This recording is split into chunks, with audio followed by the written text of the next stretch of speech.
Đuro, od zadnje tekme je minilo skoraj 14 dni. Kaj je bilo v teh zadnjih 2 tednih v spredju in kakšno je vzdušje danes v moštvu? Lahko rečem, da je vzdušje dobro, da smo teh 14 dni izkoristili v prvem tednu, sicer nekompletni, ko so nam manjkali reprezentanti.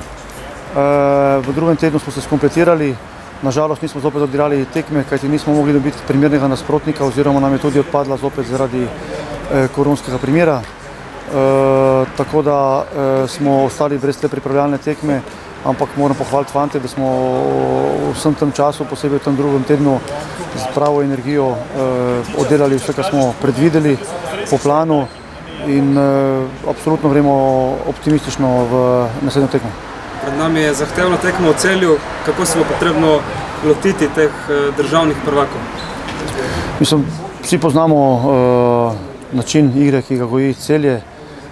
Tudi za sabo imajo zdaj že kar odigranih tekem v pripravljalnih oziroma tudi v evropskih tekmovanjih. Tako da tu so sigurno neki prednosti. Igramo proti državnem prvaku, vredni spoštovanja seveda, ampak mi gledamo sebe in jaz sem prepričan, da smo mi dobro pripravljeni in da se lahko tudi njim zoperstavimo in da na razpolago so 3 točke, katere hočemo tudi mi osvojiti. Kakšno je zdravstveno stanje pred odhodom v Celje? Zdravstveno stanje je relativno v redu. Mislim, da so fantje, ki so imeli malo težave s poškodbami, da so priključeni v kader, kot je Jakupovič in Tonči Mujan. Tako da imamo na razpolago več ali manj vse igralce.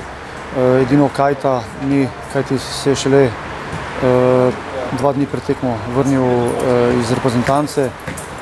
Tako da vsi drugi so na razpolago in optimistično gremo v to tekmo.